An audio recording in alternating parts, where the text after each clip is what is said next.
मैं अलका ठाकुर हूं और आप सभी का अलका मेडिकल क्लासेस में स्वागत है। आज हम स्टार्ट करने वाले हैं स्टमक के बारे में। इसको हम दो पार्ट में डिवाइड कर लेते हैं, पार्ट 1 और पार्ट 2। पार्ट 1 में हम इसके स्ट्रक्चर को देखेंगे और स्टमक क्या होती है इसके बारे में जानेंगे, और पार्ट 2 में इसमें से निकलने वाले यानी कि स्टमक को क्या बोलते हैं मेडिकल टर्म में, गैस्ट्रिक, तो गैस्ट्रिक जूस को हम देखेंगे और उसके फंक्शन को हम नेक्स्ट पार्ट में देखेंगे। तो स्टमक का डायग्राम देख रहे हैं कि स्टमक का जो डायग्राम होता है वो कुछ इस टाइप का होता है, ठीक है। तो यहाँ पे ये है ईसोफेगस, ये है लीवर, ये है स्टमक, और स्टमक के पीछे से आती है पैनक्रिया, ठीक है। पैनक्रिया का हेड यहाँ पे होता है। पैनक्रिया के बारे में मैंने ऑलरेडी आप लोगों को बताया है, जाकर के आप चेक कर सकते हैं। ये है आपकी स्मॉल इंटेस्टाइन और ये है लार्ज इंटेस्टाइन, ठीक है। तो इस तरह होती है हमारे बॉडी में स्टमक, ठीक। तो स्टमक क्या है? स्टमक एक जे शेप, क्योंकि स्टमक का जो शेप है वो कुछ जे टाइप का बन रहा है, तो जे शेप कैसी ऑर्गन है? डायलेटेड पोर्शन है, मतलब फैली हुई पोर्शन है किसकी? एलिमेंट्री ट्रैक की। अब एलिमेंट्री ट्रैक क्या होती है? ये देखिए, एलिमेंट्री ट्रैक का मतलब होता है, एलिमेंट्री कैनाल पहले हम समझ लेते हैं किसको बोलते हैं। Mouth, pharynx, oesophagus, stomach, large intestine and small intestine, rectum और एनल कैनाल, ठीक है। इन सभी को साथ में हम एलिमेंट्री कैनाल बोलते हैं। जो स्ट्रक्चर होती है एलिमेंट्री कैनाल की, उन सभी के बारे में मैंने ऑलरेडी लेक्चर आप लोगों को बता दिया है, ठीक है। तो इन सभी को हम क्या बोलते हैं? इन सभी को हम एलिमेंट्री कैनाल बोलते हैं। माउथ, जहां से हम चबाते हैं खाना। फेरिंग्स, जस्ट माउथ के जस्ट पीछे से आती है फेरिंग्स, ठीक है। इसके बारे में हम बाद में डिस्कस करेंगे। ईसोफेगस आप देख रहे हैं कि यहाँ है, फेरिंग्स आपकी ये वाली पोर्शन होती है माउथ से जस्ट पीछे, ठीक है। ये है ईसोफेगस। इसके बाद स्टमक आ गई ये, उसके बाद आ गई लार्ज और स्मॉल इंटेस्टाइन ये वाली पोर्शन। देन रेक्टम, रेक्टम क्या होती है? यहाँ पे होती है रेक्टम एंड एनल कैनाल, ठीक है। तो इन सभी को हम साथ में एलिमेंट्री कैनाल बोलते हैं, ठीक है। तो जो एलिमेंट्री ट्रैक है, ट्रैक का मतलब होता है रास्ता, तो ये जो एलिमेंट्री ट्रैक के बीच में स्टमक आती है, तो एक डायलेटेड पोर्शन है, मतलब फैली हुई पोर्शन है और जे शेप बनाती है, उसको हम क्या बोलते हैं? उसको हम बोलते हैं स्टमक। अब ये होती कहाँ पे है? अगर इसका लोकेशन देखा जाए तो ये कैसे हम पता करेंगे कि ये बॉडी के किस पार्ट में है, किस एरिया में है, ठीक है। ये कहाँ पे है, मतलब सिचुएटेड कहाँ पे है? एपिगैस्ट्रिक, अम्ब्लाइकल और लेफ्ट हाइपोकॉन्ड्रियक रीजन में है। अब एपिगैस्ट्रिक क्या होती है, अम्ब्लाइकल क्या होती है और हाइपोकॉन्ड्रियक रीजन क्या होती है? ये देखिए, अगर हम एब्डोमिनल कैविटी को डिवाइड करते हैं, ये एक आदमी का फिगर है, ठीक है। तो यहाँ तक तो लंग्स होती है, यहाँ तक तो लंग्स होती है, उसके बाद यहाँ से स्टार्ट होती है, यहाँ तक एब्डोमेन होती है, ठीक है, इस वाले पोर्शन को। तो ये नाभि के पास वाली जो एरिया है, इन सभी को हम आदमी के पोर्शन को हम यानी कि इसके बॉडी को हम 9 पार्ट्स में डिवाइड करते हैं। जो हमारा बॉडी है, अगर हम उसको बांटेंगे तो कुछ 9 पार्ट्स बनेंगे, 9 भाग में डिवाइड हो जाएंगे। जो इस वाला पार्ट है यानी कि जो ऊपर वाला पार्ट है उसको हम बोलते हैं एपिगैस्ट्रिक। एपी का मतलब होता है ऊपर और गैस्ट्रिक का मतलब होता है स्टमक, ठीक है। तो स्टमक के ऊपर वाला पार्ट है अम्ब्लाइकल रीजन, जहां पे नाभि होती है वो, ठीक है। और हाइपोगैस्ट्रिक मतलब जहां पे स्टमक है उससे नीचे वाला ये पोर्शन है, ठीक। इसके बाद इस साइड अगर हम देखें तो यह है लेफ्ट हाइपोकॉन्ड्रियम, ठीक है, लेफ्ट हाइपोकॉन्ड्रियम, ये वाला पार्ट लेफ्ट फ्लैंक, और ये वाला पार्ट लेफ्ट इलियक। इलियक का मतलब होता है इंटेस्टाइन, मतलब यहाँ तक तो इंटेस्टाइन आती है। इलियक फोसा या फिर ग्रोइन, ग्रोइन का मतलब होता है जहाँ पे एब्डोमेन और थाई जहाँ पे मिलते हैं उसको हम ग्रोइन बोलते हैं, ठीक है। इस साइड वाला जो पोर्शन है उसको हम बोलते हैं राइट इलियक फोसा, और इस साइड वाले पोर्शन को, ये देखिए छोटा सा पोर्शन है, ये बीच वाला है अम्ब्लाइकल रीजन, ये वाला राइट फ्लैंक, और ये है राइट हाइपोकॉन्ड्रियम।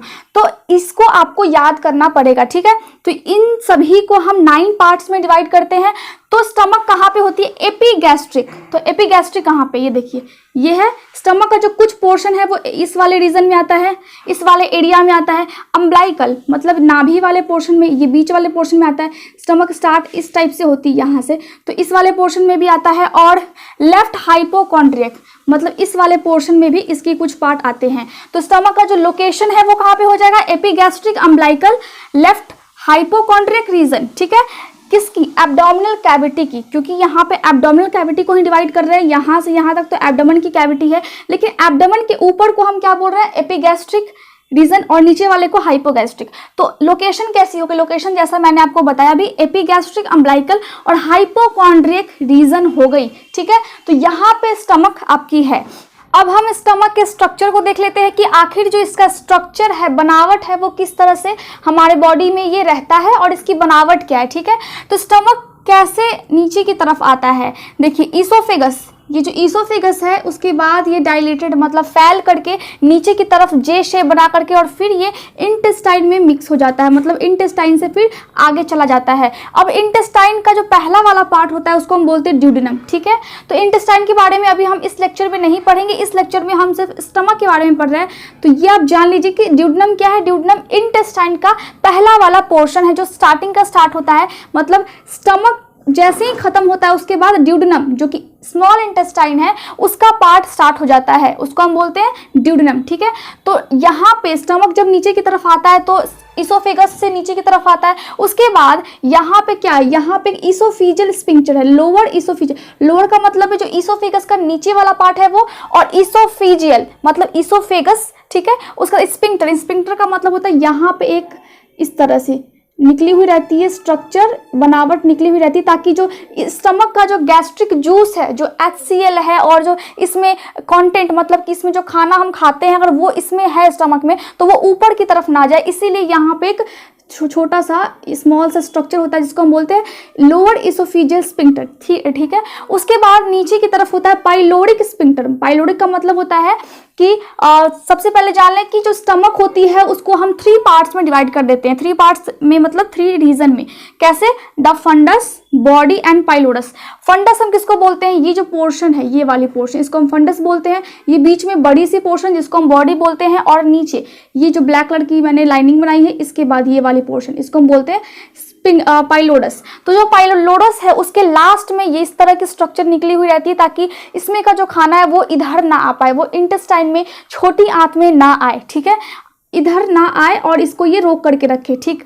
तो स्टार्टिंग कैसे मैंने की है कि स्टमक जो है वो इसोफेगस से आगे बढ़ते हुए क्या करती है, इसोफिजियल स्फिंक्टर, और आगे की तरफ जाकर के फिर कहाँ तक खत्म होती है, पाइलोरिक स्फिंक्टर पे ये खत्म हो जाती है। मतलब स्टमक जो है, हमारा जो पेट है वो इस तरह डायलेट हो करके फैल करके इसोफेगस से नीचे आता है और फिर वो फैल जाता है और फिर वो पाइलोरस के पास पाइलोरिक स्फिंक्टर में जाकर के इसका जो स्ट्रक्चर है वो खत्म होता है। उसके बाद हम देख लेते हैं कि स्टमक के पास 2 कर्वेचर है। कर्वेचर का मतलब जिस तरह स्टमक मुड़ी हुई है वो 2 टाइप से है, एक छोटी सी इसमें घुमावट है और एक बड़ी सी है। तो जो बड़ी सी है यानी कि जो पीछे वाली उसको हम बोलते हैं ग्रेटर कर्वेचर, ठीक है, और जो आगे वाली यानी कि ये वाली जो घुमावट है, ये वाली जो मुड़ी हुई है छोटी सी, इसको हम बोलते हैं लेसर कर्वेचर, ठीक है। तो ये मुड़ी हुई है आगे से भी और पीछे से भी, देखिए ये बड़ी सी हो गई, ये छोटी सी, तो इसको लेसर कर्वेचर और इसको ग्रेटर कर्वेचर, ठीक है। अब मैंने आपको बता दिया कि ये 3 पार्ट्स में डिवाइड होते हैं, 3 रीजन्स, मतलब जो इसकी एरियाज को हम 3, फंडस, बॉडी और पाइलोरस।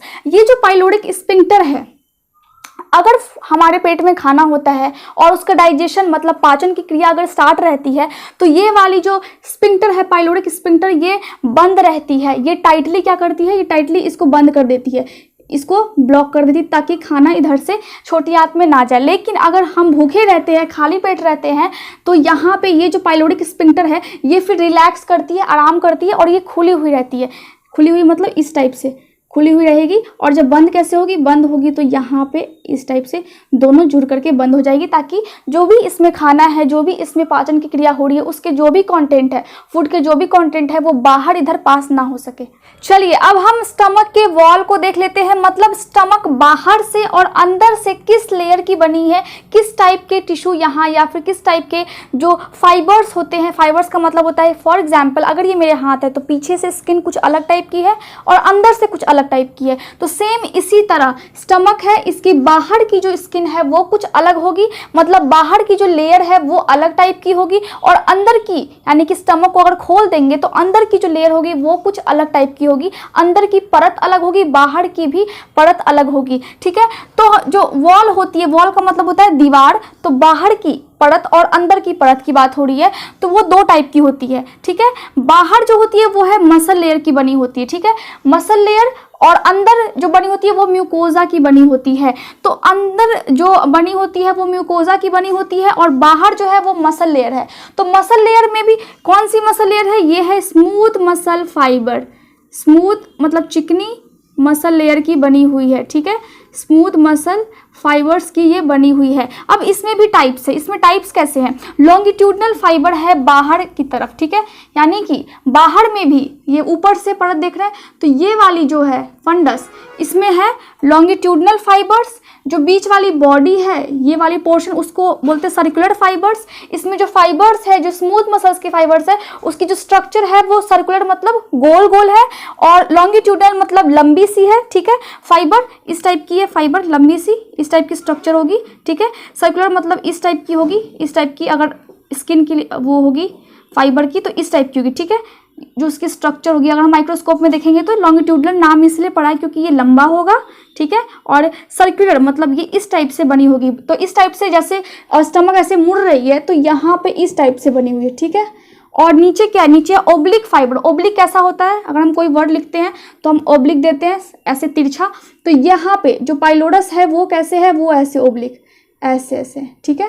तो बाहर की परत भी 3 टाइप की है। पहला क्या है? यानी कि जो फंडस वाला एरिया है उसको हम बोलते हैं लॉन्गिट्यूडनल फाइबर की बनी होती है, उसका कुछ स्ट्रक्चर लंबा लंबा सा होगा, ठीक है, अगर माइक्रोस्कोप में देखेंगे तब। उसके बाद दूसरा है सर्कुलर फाइबर, मतलब बीच वाला जो बॉडी वाला एरिया है उसको अगर माइक्रोस्कोप में देखेंगे तो उसमें कुछ इस टाइप घुमावट सी स्ट्रक्चर देखने को मिलेगी, इस टाइप के फाइबर्स पाए जाएंगे, ठीक है। और तीसरा है ओब्लिक फाइबर, जो कि अगर अंदर वाली है, यानी कि ये वाली पोर्शन जो घूमी हुई है इसमें कैसा है? ओब्लिक, ठीक है। और जो अगर स्टमक को खोल देंगे तो अंदर की जो परत होगी, ये तो हो गई बाहर वाली परत की बात, अंदर की जो परत होगी वो म्यूकोजा की बनी होगी। अब बात कर लेते हैं कि ये जो बाहर वाली परत है ये क्यों है? इस टाइप 3 टाइप का जो फाइबर है वो क्यों है? इसीलिए क्योंकि जब इसमें खाना जाता है तो इसमें मूवमेंट होती है, तो स्टमक कुछ इस टाइप से करता है, ठीक है। स्टमक के अंदर भी जो एक्शन होती है, जो क्रिया होती है, उसमें स्टमक थोड़ा सा मूव करता है, थोड़ा सा हिलता है। तो जो खाना है उसको पचाने के लिए पेरिस्टाल्टिक मूवमेंट, पेरिस्टाल्टिक का मूवमेंट होता है कि अगर हम खाते हैं तो वो धीरे धीरे इस टाइप की स्ट्रक्चर, इस टाइप की जो कुछ मूवमेंट होती है, तो वो क्या होता है कि खाना आगे की तरफ पास होता है। तो जैसे ही खाना, अगर फूड जैसे ही इसमें आता है तो वो इस टाइप से ऐसे ऐसे हिलती है, तो जो फूड कंटेंट होते हैं जो भी हम खाते हैं वो आगे की तरफ धीरे धीरे बढ़ते जाता है और फिर इंटेस्टाइन में जाता है, ठीक है। तो उस चीज़ को ये अलाउ करती है, तो उसको हम बोलते हैं पेरिस्टाल्टिक मूवमेंट। और तीसरा है, मैंने क्या लिखा है कि जो बीच वाला जो बॉडी है, मतलब जो इस टाइप का जो स्ट्रक्चर है बीच में बॉडी में, इस टाइप की जो फाइबर है वो सबसे स्ट्रॉन्गेस्ट है तीनों में। ये सबसे, क्योंकि बॉडी का एरिया बड़ा है, हमने स्टमक को 3 पार्ट में डिवाइड किया था, फंडस, बॉडी और द पाइलोडस, ठीक है। तो बॉडी में ही ये वाला जो फाइबर है वो गोल गोल सा पाया जाता है, तो ये सबसे स्ट्रॉन्ग एरिया है। बाहर वाले परत की बात तो हो गई, अब बात करते हैं अंदर वाले परत की। मतलब अगर हम स्टमक को खोलेंगे, ठीक है, तो उसके अंदर वाली परत को, जैसा कि मैंने आपको अभी बताया है कि उसको हम म्यूकोसा बोलते हैं, ठीक है। तो म्यूकोसा में क्या होती है? म्यूकोसा में बहुत सारे गैस्ट्रिक ग्लैंड्स होते हैं। अब ग्लैंड्स क्या होते हैं? ग्लैंड्स छोटे छोटे स्ट्रक्चर होते हैं जिनमें से कुछ सिक्रीशंस, यानी कि कुछ एक तरह से लिक्विड द्रव कुछ निकलता रहता है, जो हमारे गैस्ट्रिक जूस, जैसे कि स्टमक में जो भी द्रव है, जो भी जूसेस है, जूस कैसे बोलते हैं, बहुत सारे ग्लैंड से कुछ कुछ चीज़ें निकलती हैं, ठीक है, लिक्विड फॉर्म में, और फिर जाकर के स्टमक में मिलती है। तो स्टमक का जो एक्सेल है और वो सारे ग्लैंड्स के जो सिक्रीशंस होते हैं, सिक्रीशंस का मतलब होता है सारे ग्लैंड से जो भी रिसाव होती है वो सभी साथ में मिल करके गैस्ट्रिक का मतलब होता है स्टमक में है, इसीलिए गैस्ट्रिक जूस बोलते हैं, ठीक है। तो जो गैस्ट्रिक है, गैस्ट्रिक का मतलब स्टमक, तो बहुत सारे गैस्ट्रिक ग्लैंड्स होते हैं। कहाँ पे? स्टमक के अंदर में बहुत सारे ग्लैंड्स होते हैं और वो म्यूकोजा के अंदर होते हैं, लेकिन उसका जो खुलते हैं कहाँ पे? म्यूकोजा में। अब मान लीजिए कि ये मेरा हाथ है, यहाँ पे छोटे छोटे से स्ट्रक्चर होंगे ऊपर से, ठीक है, और उसकी जो ओपनिंग होगी, मतलब जो उसका खुलने का रास्ता होगा वो इस छोटे वाले अंदर वाली परत पे होगी, ठीक है। जैसे कि अगर ये मेरा हैंड है, ठीक है, अगर ये मेरा हैंड है तो छोटे छोटे से यहाँ पे अगर दाना टाइप का हो रखा है, तो जो ऊपर से तो हमें दाना दिख रहा है कि अंदर से ये खुलेगा कहाँ पे? इसी लेयर में खुलेगा। तो वही बात मैं बता रही हूँ कि बहुत सारे ग्लैंड होते हैं स्टमक में, बहुत सारे ग्लैंड होते हैं जिसको हम गैस्ट्रिक ग्लैंड बोलते हैं, और वो खुलते कहाँ पे हैं? म्यूकस मेम्ब्रेन में खुलते हैं, ठीक है, और इसके सरफेस यानी कि इसके सतह पे होते हैं। अब गैस्ट्रिक ग्लैंड्स में कौन कौन से ग्लैंड्स आते हैं, इन सभी को आपको नाम याद करने ही होंगे, ठीक है। इन सभी का नाम दिया गया है specialized cell, chief cells, parietal cells और एंटेरो एंडोक्राइन सेल्स। ये सभी कुछ ना कुछ रिसाव करती है, कुछ ना कुछ इससे निकलता है, कुछ रिश्ता है और फिर ये स्टमक के में जो HCl उसके साथ वो मिक्स हो जाती है, तो उन सभी को साथ में हम गैस्ट्रिक जूस बोलते हैं। ठीक है, अब हम देख लेते हैं कि ब्लड सप्लाई, यानी कि स्टमक को भी ब्लड की जरूरत होगी, स्टमक को भी ऑक्सीजन की जरूरत होगी और स्टमक को भी न्यूट्रिएंट्स जो पोषक तत्व होते हैं ब्लड में मौजूद उसकी भी जरूरत होगी। और जब स्टमक जब अपना काम करता है तो एज अ वेस्ट कुछ ना कुछ वो फिर ब्लड में छोड़ेगा। ठीक है, तो ब्लड सप्लाई कैसे होती है, मतलब उसको ऑक्सीजन वाली ब्लड कैसे मिलती है। अब ऑक्सीजन वाली ब्लड कहाँ से आती है, आर्टरीज के बहुत सारे ब्रांचेस हमारे बॉडी में हैं, उसी आर्टरीज के ब्रांचेस से ऑक्सीजन वाली ब्लड सभी ऑर्गन्स को मिलती है और स्टमक को भी मिलती है। तो स्टमक में कौन से ब्रांच आते हैं, लेफ्ट गैस्ट्रिक आर्टरी, मतलब लेफ्ट साइड से आते हैं तो उसको हम बोलते हैं लेफ्ट गैस्ट्रिक आर्टरी। दूसरा क्या है, ब्रांच ऑफ कोलिक आर्टरी। अभी हम आर्टरी के ब्रांच को डिस्कस नहीं करेंगे, इसको हम किसी और लेक्चर में डिस्कस करेंगे। ठीक है, तो आपको सिर्फ यहाँ पे नाम याद रखना है कि कोलिक जो आर्टरी होती है उसकी एक ब्रांच होती है जो कि स्टमक तक आती है, उसकी एक शाखा होती है जो स्टमक तक आती है। ठीक है, राइट गैस्ट्रिक आर्टरी, मतलब राइट साइड से जो स्टमक की आर्टरी है, राइट साइड से स्टमक में आर्टरी आती है, उसको हम बोलते हैं राइट स्टमक आर्टरी। ठीक है, गैस्ट्रोएपिप्लोइड आर्टरी, इन सभी को आपको याद करना पड़ेगा कि ये कैसी आर्टरी है। अब जब इन आर्टरी के थ्रू इसको ऑक्सीजन वाली ब्लड मिल गई है तो स्टमक अपना काम करेगा और एज अ वेस्ट फिर उसको ब्लड में कुछ छोड़ना पड़ेगा। मतलब अगर वो कोई भी आदमी अपना काम करता है तो वेस्ट कुछ ना कुछ निकलता है, कोई भी सेल काम करेगा, कोई भी सेल अगर फंक्शन करेगा तो वेस्ट जरूर निकलेगा। ठीक है, तो वेस्ट कहाँ पे ये लोग ड्रेन करते हैं, कहाँ पे सभी ऑर्गन्स वेस्ट को गिराते हैं, तो वेन्स में गिराते हैं। आर्टरी से इनको ब्लड मिलती है ऑक्सीजन वाली और वेन्स में कार्बन डाइऑक्साइड वाली ब्लड होती है, क्योंकि एज अ वेस्ट ये सभी ऑर्गन क्या करते हैं, उसको अशुद्ध खून को वेन्स में ड्रेन कर देते हैं, वेन्स में गिरा देते हैं। तो सेम इसी तरह ब्लड सप्लाई होगी यहाँ पे और लेफ्ट गैस्ट्रिक आर्टरी की जगह पे वेन। ठीक है, मतलब अपना ये अशुद्ध चीज वेन में गिरा देती है। अब सेम उसी ब्रांच से ब्रांच ऑफ कोलिक यहाँ पे हो जाएगा वेन। ठीक है, मतलब इससे तो इसको शुद्ध वाला खून मिला और यहाँ पे अपना काम करने के बाद ये सेम ब्रांच में वेन के सेम ब्रांच में गिरा देगा। राइट गैस्ट्रिक यहाँ पे आर्टरी की जगह पे वेन, मतलब अपना काम करने के बाद वेन में फिर ये ड्रॉप कर देगा। गैस्ट्रोएपिप्लोइड आर्टरी की जगह पे वेन, तो अपना काम करने का ये वेन में ड्रॉप कर देगा, वेन में ये ड्रेन कर देगा अपने जो भी अपनी वेस्ट है उसको। कौन वेस्ट करेगा, स्टमक वेस्ट करेगा।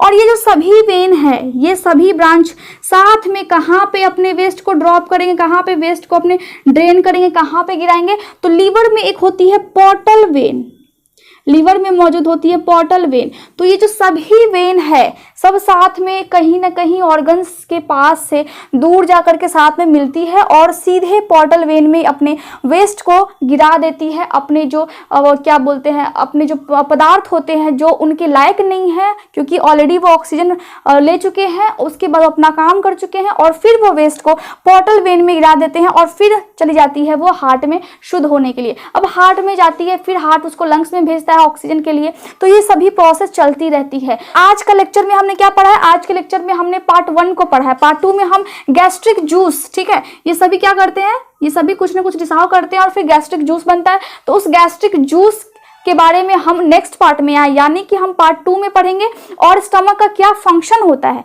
उसको हम पार्ट 2 में पढ़ेंगे। अगर आपको मेरे लेक्चर्स अच्छे लगते हैं तो आप इसे लाइक, शेयर और सब्सक्राइब करें। इसके अलावा आप मेरे टेलीग्राम चैनल को भी ज्वाइन कर सकते हैं और कोई भी डाउट हो तो आप कमेंट कर सकते हैं या कॉन्टेक्ट करने के लिए आप ईमेल कर सकते हैं। Thank you so much.